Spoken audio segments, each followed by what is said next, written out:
도널드 트럼프 대통령이 결국 미국의 파리 기후협정 탈퇴를 공식 발표했습니다. 연방 하원에 한인 의원 1명을 보내기 위해 이번에는 LA 한인사회의 범종교계가 로보트한 후보에 대한 지지를 선언했습니다. 미국 정부가 오늘 미사일과 핵 위협 도발을 멈추지 않는 북한에 대해 초강력 추가 독자 제재에 나섰습니다. 플로리다주 경찰이 타이거 우즈를 상대로 음주 여부를 가리기 위한 테스트를 한 뒤 체포하는 영상을 공개했습니다. 여러분 안녕하십니까? 6월 1일 목요일 RK9 뉴스 시작합니다. 도널드 트럼프 대통령이 결국 미국의 파리 기후협정 탈퇴를 공식 발표했습니다. 트럼프 대통령은 더 나은 협정을 위해 재협상을 시도할 의사를 밝혔으나 일방적인 미국 우선 외교에 강한 반발을 살 것으로 경고받고 있습니다. 네, 오늘 첫 소식은 워싱턴에서 한면택 특파원이 보도합니다. 도널드 트럼프 대통령이 온실가스 배출을 줄여 지구온난화와 자연재해를 막으려는 파리 기후협정에서 탈퇴한다고 공식 선언했습니다.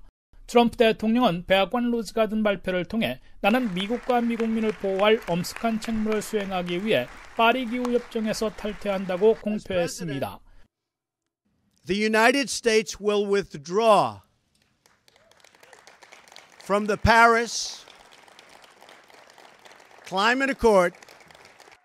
트럼프 대통령은 파리 협정은 미국과 미국 경제, 미국 노동자들에게 불이익을 가져다 준다며 탈퇴 이유를 밝혔습니다.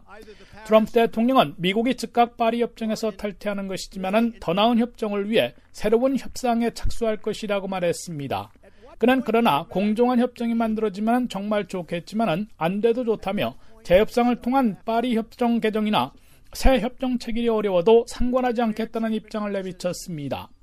이로써 미국은 버락 오바마 전 대통령이 지난해 9월批准한 지 9개월 만에 파리 기후협정에서 탈퇴했습니다.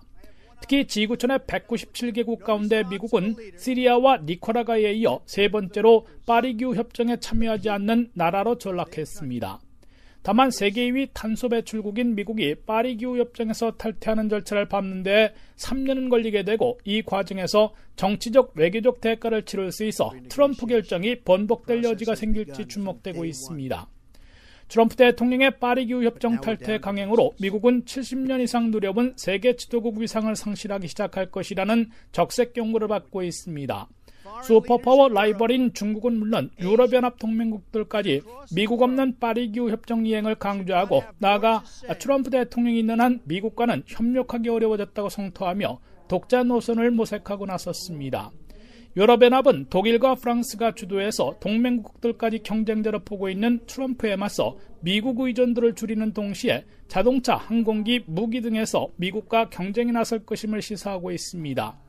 더욱이 미국이 선두국 역할과 지위를 포기하거나 상실하는 틈새를 이용해 중국과 러시아가 파워 확장에 나설 채비를 하고 있어 미국의 쇠퇴까지 재촉할지 모른다는 지적도 받고 있습니다. 워싱턴에서 RKTV 뉴스 한면택입니다. 연방 하원에 한인 의원 1명을 보내기 위해 이번에는 LA 한인사회의 범종교계가 로보트한 후보에 대한 지지를 선언했습니다. 오는 3일과 4일 실시되는 조기 투표와 젊은 층 한인 유권자들의 참여가 절대적으로 필요하다고 강조했습니다.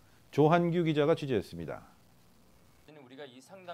연방 하원 34지구 하원의원에 도전하고 있는 로버트한 후보가 LA 한인사회의 기독교와 불교 그리고 천주교 등 범종교계의 지지를 이끌어냈습니다.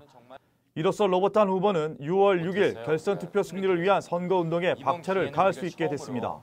우리의 모든 릴리지어스 커뮤니티에 우리가 힘을 모아갖고 우리 동포 사회를 위해서 더 발전되고 더 인정되는 사회를 우리가 만들 수가 있습니다. 우리가 이러면서 정치적 신장을 통해서 우리가 더 많은 불쌍한 사람하고 또 힘든 사람들을 위해서 우리가 더 많은 봉사를 할 수가 있고 또 향후 종교계의 다양한 의견 참여로 인해 한인 사회의 영향력을 넓힐 수 있는 계기로 이어질 수 있기를 희망했습니다. 로버트한 후보 결선 승리를 위한 투표 참여 호소 간담회에는 나성 영락교회의 박희민 원로 목사를 비롯해 송정명, 신승훈, 박헌성, 박성근 목사 등 기독교계와 불교계에서는 고려사 묘경 스님, 천주교계에서는 김요한 신부가 참여해 한인 유권자들의 소중한 권리 행사를 호소했습니다. 우편 투표 등록하신 분도 그냥 뭐 미루지 말고 당장 해가지고 저는 이렇게 발을 내디뎌야 행함이 있어야 되는 거니까 하여튼 한 사람 한 사람이 참여할 때 전혀 다른 결과를 가져오리라고 믿고요. 하여튼 많은 분들의 나 하나 꼭 참여함으로 아름다운 결과가 그렇게 나오게 되기를 바랍니다. 불자들과 모든 종교인들이 우리 로보트한 확실히 밀어서 되도록 하겠습니다. 화이팅! 모든 종교단체, 원불교, 불교, 많은 단체, 성공회, 천주교, 기독교가 모여서 저희들이 늘 큰 행사들을 하고 있습니다. 그 행사들을 통해서도 그 조직을 통해서도 저희가 우리 로보트한 이번에 투표에 적극 참여하도록 홍보하고 열심히 노력하겠습니다. 현재 연방하원 34지구 내 유권자 등록을 한 한인은 18,770명이고 이 중 11,000명이 우편 투표 등록을 한 것으로 나타났습니다. 이 중 5,160명이 우편 투표를 마쳤지만 여전히 6천여 명의 우편 등록 유권자 한인이 투표를 하지 않은 것으로 집계됐습니다. 여전히 27,000여 명의 한인들이 유권자 등록을 하지 않은 것으로 나타나 오는 3일과 4일 실시되는 조기 투표에서는 유권자 등록과 함께 투표를 할 수 있고 우편 투표 등록한 유권자들도 이날 투표함에 우편 투표한 봉투를 드롭오프할 수 있다며 적극적인 한 표 행사를 당부했습니다. 우리 로버트 안 후보에게 영육간의 건강 주시고 리더십을 축복해 주시고 큰 비전을 더하여 주시옵소서. 돕는 많은 스태프들을 하나님께서 위로하시고 격려하시고 축복해 주시옵기를 간절히 바랍니다. RKTV 뉴스 조한규입니다. 선거는 쩐의 전쟁이라고도 하죠. 앞으로 닷새 남은 34지구 연방하원 선거를 앞두고 막판까지 로버트한 후보와 지미 고메즈 두 후보가 기금 모금에 총력을 기울이고 있습니다. 두 후보 모두 선거 기금에서는 막상막하인데 정치계 신입인 로버트한 후보는 슈퍼백과 사기업 지지를 등에 업은 고메즈 후보와는 달리 LA 한인사회 내 개개인 기부가 줄을 이은 것으로 나타났습니다. 김혜정 기자가 보도합니다. 지난 4월부터 지난달 17일까지 로버트한 후보가 모은 선거기금은 35만 달러. 같은 기간 상대인 지미 고메즈 후보가 모은 기금은 32만 6천 달러 정도입니다. 34지구 연방하원 선거운동이 본격화된 지난 1월 중순으로 올라가면 로버트한 후보는 총 87만 4천 달러, 고메즈 후보는 96만 달러를 기록했습니다. 하지만 여기엔 후보 개인 기부금은 포함되지 않았습니다. 이번 선거에 모든 걸 쏟아부은 듯 로버트한 후보의 경우 지난 4월 예비선거에서 29만 5천 달러를 들인 걸 포함해 지난달까지 모두 126만 달러 대출을 받아 74만 달러 개인 돈을 투입한 고메즈 후보보다 훨씬 앞섰습니다. 그런데 LA타임즈는 선거기금 출처에 더 주목했습니다. 두 후보 모두 정작 34지구에서 받은 지원금은 별로 없으며 기금의 75% 이상이 다른 지역구나 타주에서 모금한 것으로 나타났습니다. 로버트한 후보 선거 캠프 기부자들의 집 코드를 따져본 결과 주로 베벌리힐스와 라카네다 플린트리지 그리고 팔로스버디스 등 부촌에 몰려 있었으며 전체 기부금의 10% 정도인 87만 4천 달러는 타주에서 끌어모은 것으로 집계됐습니다. LA타임즈는 특히 한인 이민사회 내 20년 만에 한인 연방하원 탄생 여부가 달린 선거인 만큼 로버트한 후보의 기금 모금 참여자들은 상당수가 한인이라면서 특히 한인타운에선 십시일반 모아진 기금이 13만 달러에 달한다고 분석했습니다. 반면 고메즈 후보는 워싱턴 DC와 세크라멘토로부터 기부자들이 몰려 모두 96만 달러 이상의 지원을 특정 정치이익 단체와 기업인 등으로부터 받은 것으로 집계됐습니다. LA타임즈는 또 여느 선거 출마자들과는 달리 두 후보 모두 광고에 막대한 자금을 쏟아붓진 않았다고 평가했습니다. 다만 로버트한 후보가 선거 자금 상당 부분을 우편 홍보물 제작과 전단지 인쇄 등에 사용하고 한인 라디오나 TV에 자주 모습을 드러내 유권자들 표심을 잡고 있다면 고메즈 후보는 LA타임즈와 문자 메시지 광고가 전부입니다. 한편 LA타임즈는 34지구 등록 유권자의 9%만이 공화당인데다가 다수인 라틴계의 폭넓은 지지를 받는 고메즈 후보와 맞서 로버트한 후보의 비즈니스 친화적인 메시지가 얼마나 효과를 거둘진 두고 봐야 할 것이라고 전했습니다.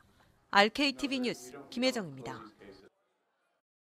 미국 정부가 오늘 미사일과 핵 위협 도발을 멈추지 않는 북한에 대해 초강력 추가 독자 제재에 나섰습니다. 미 재무부는 오늘 북한의 개인 4명과 단체 10곳에 대한 독자 제재를 전격적으로 발표했습니다. 대상 명단에는 개인은 베이징 북한 고려은행 대표인 리성혁과 정부 관계자인 김수광 등이며 단체는 조선 대령강 무역회사와 송이 무역회사, 조선 아연공업회사, 조선 컴퓨터회사, 인민군, 인민무력성, 국무위원회 등이 포함됐습니다. 특히 북한의 최고 헌법기관이 포함되고 중국에 이어 북한 측과 거래하는 러시아 관련 단체 3곳과 개인 1명이 포함되는 등 제재 대상과 폭이 대폭 넓어진 게 이번 대북 독자 제재의 특징입니다. 북한 최고 헌법기관에는 인민군과 인민무력성, 국무위원회 등 군부와 헌법상 핵심 정부기관이 포함됐습니다. 최대의 압박과 관여라는 새로운 대북 정책을 꺼내든 도널드 트럼프 행정부가 문재인 대통령 정부 들어 4차례 미사일 발사 도발에 나선 북한에 대해 우선 압박의 수위를 최고조로 끌어올리는 양상입니다.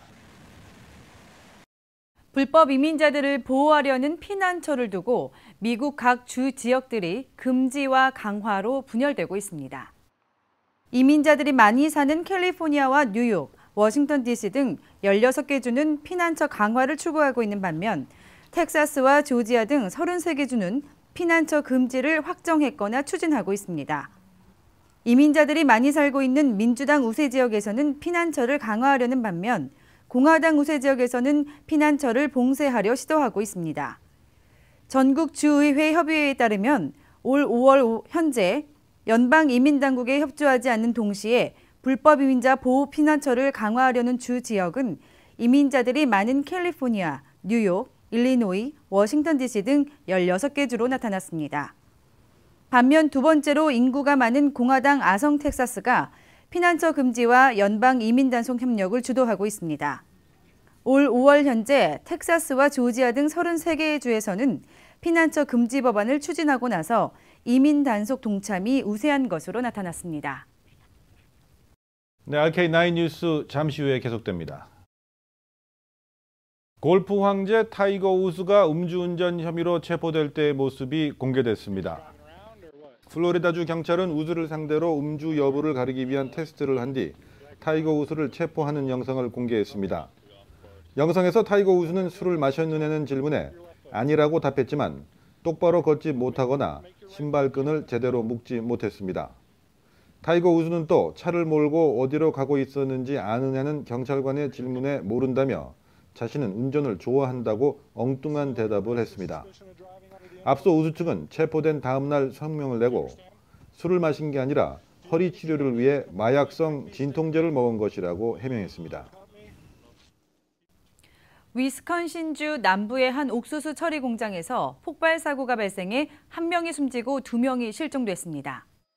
사건을 수사 중인 콜롬비아 카운티 셰리프국은 폭발 사고가 오전 11시경 발생했으며 이 과정에서 사망자 외에 직원 10여 명이 다쳤다고 밝혔습니다. 아직 사고 원인이 밝혀지지 않은 가운데 소방당국은 무너진 건물 잔해 속에서 실종자 수색 작업을 벌이고 있습니다.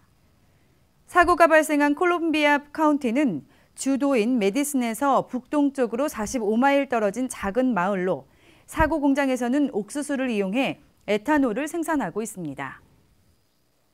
현지 시간 2일 새벽 필리핀 마닐라 국제공항 인근 카지노 호텔 복합시설인 리조트 월드 마닐라에서 총격과 폭발이 발생했다고 AP가 보도했습니다. 당국이 정확한 사상자를 발표하지 않고 있지만 현지 언론들은 일부 부상자들이 목격됐으며 총격 당시 복명을 쓴 무장괴한들이 복합단지 안에 있었다고 전했습니다. 리조트 월드 마닐라는 트위터에서 무장괴한들의 총격이 보고된 이후에 건물이 폐쇄됐다. 어려운 시기인 만큼 기도해달라고 요청했습니다. 관할 소방서는 건물 2층에서 난 불을 진화 중이라고 전했습니다. 군 당국은 경찰이 상황을 통제하고 있으며 군은 사태를 면밀히 주시하고 있다고 밝혔습니다. 극단주의 무장단체 이슬람국가 IS는 이번 공격이 자신들의 소행이라고 주장하고 나섰다고 테러 감시 단체 시테는 전했습니다. 도널드 트럼프 대통령은 테러리스트의 공격이라고 규정하고 희생자에 대한 유감을 표명했습니다. 향후 5년 내 미국 전역의 쇼핑몰 가운데 최대 25%까지 폐업할 것이라는 보고서가 나왔습니다. 스위스계 투자은행인 크레딧 스위스가 오늘 발표한 보고서에 따르면 미국 내 쇼핑은 앞으로 전자상거래가 주도권을 확실하게 쥐게 될 것이라고 예측하면서 이같이 밝혔다고 LA타임즈가 전했습니다. 실제로 크레딧 스위스는 의류 분야의 전자상거래 판매가 현재 17%에서 2030년까지 35%까지 껑충 뛸 것으로 예측했습니다. 이 같은 예측은 최근 메이시스와 시어스, JC페니와 같은 전통적인 백화점들이 잇따라 매장 축소를 발표하고 아메리칸 어페럴과 베베, BS 비즈막스 아즈리아가 파산 보호를 신청한 가운데 나온 것입니다. 특히 보고서는 올해 말까지 미 전역에서 전통적인 오프라인 매장 6,640곳이 문을 닫을 것이라고 추산했습니다. 오늘 심폐소생술 CPR의 날을 맞아 남가주 곳곳에서는 CPR 교육이 진행됐습니다. 그랜데일에 있는 톨랜드웨이 초등학교에서는 학생들에게 심폐소생술 방법을 자세히 가르쳐주는 등 오늘 LA 카운티에서는 50곳이 넘는 곳에서 남가주 주민 수천 명을 대상으로 심폐소생술 교육이 진행됐습니다. 미 심장협회에 따르면 심장마비 70%는 집에서 발생하는데 누군가 심폐소생술 방법을 알아 시행한다면 심장마비를 일으킨 사람이 생존할 확률은 훨씬 높아진다고 밝혔습니다. 하지만 LA 카운티에서 심장마비 환자가 생존할 확률은 3%에 불과한 실정입니다. 또 전국적으로 병원이 아닌 장소에서 매년 35만여 명이 심장마비를 일으키는 것으로 조사됐습니다. 오는 15일부터 달라스에서 개최되는 19회 미주 한인체육대회를 앞두고 대회에 출전할 LA 체육인들이 모여 승리를 다졌습니다. 재미대한 LA 체육회 선수단은 오늘 LA 한인회관에서 출정식을 갖고 지난 1년간 땀방울을 흘린 선수들의 노력으로 종합 3위를 이끌겠다는 각오를 밝혔습니다. 제임스 한 선수단장을 필두로 한 재미대한 LA 체육회 선수단 180여 명은 총 19개 종목 가운데 검도와 축구, 족구, 골프, 농구, 탁구, 테니스 등 11개 종목에 출전합니다. 그동안 1년 동안 너무 힘들었습니다. 모든 물질적과 장소를 찾기 위해서 상당히 힘들었어요. 선수들 연습시키기 위해서. 그래도 우리 선수들이 끈끈하게 1년 동안 연마한 거를 저희들이 최대를 발휘해서 이번에 달라스 대 19대 때 저희들이 좋은 성과를 거두기 위해서 노력을 하겠습니다. 로라 전 회장은 달라스에서 전해지는 재미대한 LA 체육회의 우승 소식이 한인 사회에 활력을 불어넣기를 희망한다며 격려금을 전달했습니다. 한편 이번 19회 미주 한인체육대회에서는 오는 16일부터 사흘 동안 전국의 25개 지역에서 4천여 명이 참가해 경쟁을 펼치게 됩니다. 마이크로소프트 공동 창업자인 폴 앨런이 미식 축구 경기장에 버금가는 크기를 자랑하는 세계에서 가장 큰 비행기를 공개했습니다. 스트래토 론치로 이름이 붙여진 이 비행기는 날개 길이만 117.3m로 미식 축구 경기장 폭보다 깁니다. 본체 길이는 72.5m, 높이는 15.2m에 달합니다. 전례 없이 큰 크기 때문에 건축용 비계를 만들 때도 특별 건설 허가를 받아야 했습니다. 스트래토 론치에는 28개의 바퀴와 6개의 747제트 엔진이 장착되어 있으며 연료를 채우지 않은 상태의 무기는 23만 kg, 연료를 가득 채울 경우에는 34만 kg에 달합니다. 이처럼 화려한 재원을 자랑하는 스트래토 론치는 승객이 아닌 로켓을 싣는 용도로 만들어졌습니다. 최대 453kg 상당의 로켓을 싣고 해발 1668m 상공까지 비행한 뒤 공중에서 로켓을 발사해 인공위성을 궤도에 올리겠다는 구상입니다. 이 같은 방식으로 로켓을 공중 발사하면 지상에서 수직으로 로켓을 쏘아 올려 인공위성을 궤도에 올리는 현행 방식보다 비용을 많이 절감할 수 있을 것으로 기대하고 있습니다. 잠시 후에는 이슈 포커스가 이어집니다.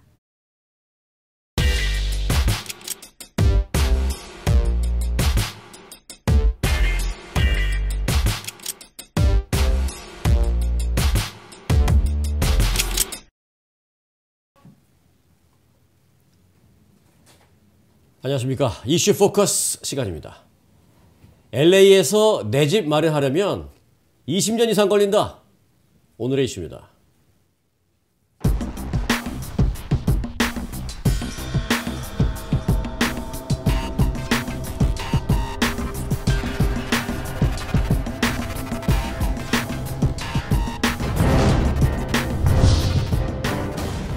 네, 오늘 문지혜 기자 함께했습니다. 안녕하십니까? 안녕하십니까? 네, LA에서 이 밀레니얼 세대가 내 집을 마련하려면 연봉 10만 불 이상 돼야 되고 또 그 시간도 20년 이상씩 걸린다라는 그런 아무런 통계가 있다는 걸 봤는데요. 밀레니얼 세대가 몇 살부터 몇 살까지고 또 왜 이렇게 어렵나요? 네, 밀레니얼 세대는 1982년부터 2004년 사이에 태어난 인구를 말하는데요. 저를 포함해서 이제 10대에서 30대 분들이 여기에 속합니다. 아파트먼트리스트닷컴이 최근 발표한 보고서에 따르면요. 전국 대도시에 거주하는 밀레니얼 세대들은 20% 다운 페이먼트로 콘도를 구입하려고 해도 최소 10년 이상이 소요되는 것으로 나타났습니다. 특히 샌프란시스코, 산호세, 텍사스주 오스틴 지역에서는 최소 19년 이상이 걸렸고요. 이 가운데 LA는 21년이 걸려서 집을 장만하기에는 최악인 도시로 꼽혔습니다. 네, 또 LA의 경우 매물로 나온 콘도의 중간값은 42만 400달러였고요. 20% 다운 페이먼트를 해도 8만 4,080달러를 내야 됩니다. 또 35살 이하인 경우에 자택을 소유한 비율은 34.3%로 나타났습니다. 네, 전국 평균은 한 10년 걸리는데 LA는 21년씩이나 걸리고 2배죠. 네, 여러 가지 이유가 있겠죠. 그만큼 집값이 많이 이제 올라서 비싸기도 하고 그런데 그래서 이제 밀레니엄 세대들의 집 소유율이 이제 굉장히 낮은 것으로 나타났을 텐데요. 이 세대들이 혹시 집을 사기보다는 렌트하는 걸 더 선호해서 혹시 그런 통계 나온 거 아니에요? 차라리 그랬으면 좋겠지만 예. 그건 또 아니었습니다. 전국 2만 4천여 명의 밀레니얼 세대 아파트 세입자들을 대상으로 설문조사를 진행한 결과에 따르면요. 80%는 집이나 콘도를 분양받길 원하고 있었습니다. 그러니까 집을 사고는 싶지만 능력이 안 되는 건데요. 경제학자들은 높은 학자금 대출, 그리고 청년 실업률, 저소득층 주택 부족 등을 주요 원인으로 꼽고 있습니다. 네, 뭐 다양한 이유가 있겠습니다만은 LA 지역의 주택난이 그렇게 심각합니까? 네, 사실 캘리포니아주 부동산 개발 업체들은 올해 8만여 가구의 주거시설 착공에 들어갔지만요. 수요는 18만여 가구에 달해서 주택난은 심화되고 있습니다. 캘리포니아 주택개발국가 재무국은 인구 증가 추이를 살펴봤을 때 2025년까지 180만여 유닛이 더 필요하다고 내다보고 있는데요. 또 대부분의 신규 주택들이 럭셔리 콘도라서 실제로 주택난을 해소하는 데는 큰 도움이 되지 않는다, 이런 분석입니다. 2013년에는 사람이 살지 않는 빈 유닛이 4.1%에 불과했지만 2015년에는 7%로 증가하는 등 이렇게 재개발 붐 속에서도 공실률은 늘어나는 아이러니한 상황이 연출되고 있습니다. 네, 여하튼 이제 집 사기가 어려우니까 렌트들을 많이 하시는데 그 렌트 얘기를 조금 더 해볼게요. 평균 렌트비가 얼마나 되는지 사질 못하니까 이러지도 저러지도 못하는 그런 밀레니얼 세대들이 많거든요. 네, 이렇게 악순환이 계속되고 있는데요. 지난 4월 기준 LA의 투베드룸 유닛 렌트비 평균은 2,750달러로 캘리포니아주 1위를 기록했습니다. 이게 한인타운도 거의 해당이 되죠? 네, 그렇죠. 투베드룸에 2,750불. 네, 아주 비싼 건데 사실 부유한 지역으로 알려진 베레어나 베벌리 크레스트보다도 훨씬 높은 가격입니다. 그렇습니까? 네. 그래서 이어서 어바인이 2,650달러로 2위를 기록했고요. 거기도 다 한국 분들 많이 계시는 데인데. 네, 한인분들 많이 사시는 곳. 또 이제 매달 렌트비를 무리 없이 내려면은 연간 소득이 99,830달러 이상이어야 한다고 합니다. 네. 네. 이 정도의 렌트비를 무리 없이 내려면 거의 한 10만 불 연봉 돼야 되는데 아까 말씀하실 때 연봉 10만 불 정도가 돼야 집을 산다 그러셨는데 그럼 연봉 10만 불이면 이 렌트비 내고 또 집 살 정도의 여유는 되는데 문제는 이제 또 다운페이가 없다는 거거든요. 이쯤에서 생생한 현장의 소리가 좀 궁금해요. 그 부동산 전문가들은 뭐라고 얘기를 하시나요? 네, 제가 부동산 에이전트 한 분을 직접 만나 뵀는데요. 네. 자세한 이야기는 영상을 통해 확인해 보도록 하겠습니다. 그럴까요? 네. 함께 보시죠. 에이전트님께서 보시기에 실제로 요즘 바이어분들 중에 젊으신 분들이 많이 없으세요.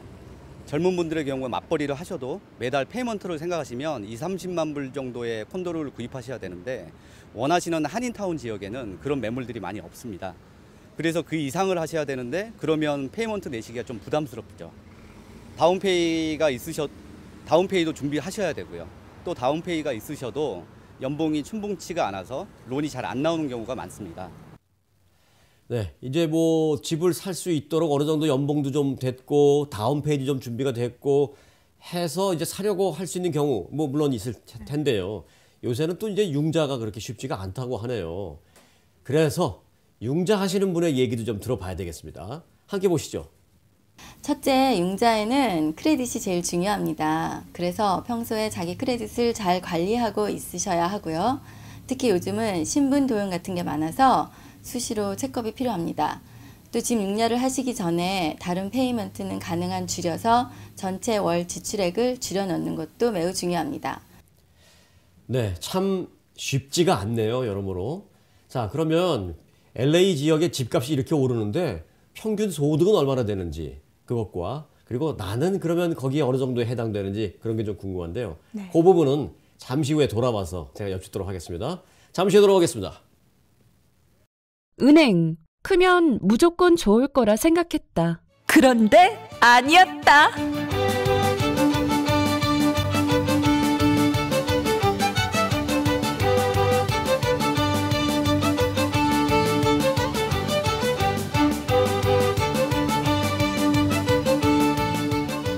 CBB 은행은 오직 여러분의 만족만을 생각합니다. CBB Bank, member FDIC. 네, 다시 돌아왔습니다. 자, LA 지역의 집값이 이렇게 비싼데 그러면 그거를 감당할 수 있을 만큼 연소득들이 다들 되는 것인지 그래서 집값이 오른 것인지 궁금한데 평균 연소득 어느 정도입니까? 네, 안타깝게도 그건 아니었습니다. 바로 2017년 LA 카운티 1인 기준 평균 연소득은 64,300달러입니다. 네, 이를 감안했을 때 주민들은 아파트 렌트비를 내는 것도 가계에 큰 부담으로 작용할 것으로 보입니다. 중간 소득이 뭐 1년 전에 비해서 조금 한 2,000달러 오르긴 한 것 같습니다만은 저소득층에 대한 혜택 같은 게 좀 있는지 그런 부분도 궁금해요.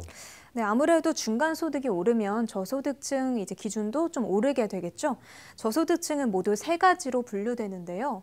일단 중간 소득의 80% 이하인 로우 인컴 저소득층, 중간 소득의 50% 이하인 베리 로우 인컴 극빈층, 그리고 중간 소득 30% 이하인 익스트리미 로우 인컴 최극빈층입니다. 네. 그러니까 올해부터는 연소득이 5만 500달러 이하면은 저소득층에 속하겠습니다. 5만 500, 연소득이 4인 가족이 5만 500달러 이하인 분들 또 꽤 계시거든요. 그런 분들은 이제 저소득층에 해당된다는 건 사실 좀 기분이 좀 좋지는 않은데 자, 그런 분들에 대한 혜택이 좀 더 많이 좀 늘어나야 되겠습니다. 네. 자, LA에서 내 집 마련하는 게 이렇게 어려운 줄 새삼 다시 알게 됐습니다. 아직 집장만 하지 못하신 분들은 방송 보시고 괜히 화만 더 나신 건 아닌지 모르겠습니다. 하지만 전문가들의 조언처럼 크레딧도 잘 쌓아 놓으시고요. 또 세금 보고도 정확히 해놓고 또 가능하면 수입도 좀 늘리도록 노력도 좀 하시고요. 해서 당장 나의 드림 하우스가 아니더라도 차근차근 꿈을 함께 이루어 나갈 수 있었으면 하는 바람입니다. 자, 오늘 문재 기자 수고 많았습니다. 수고하셨습니다. 여러분 고맙습니다.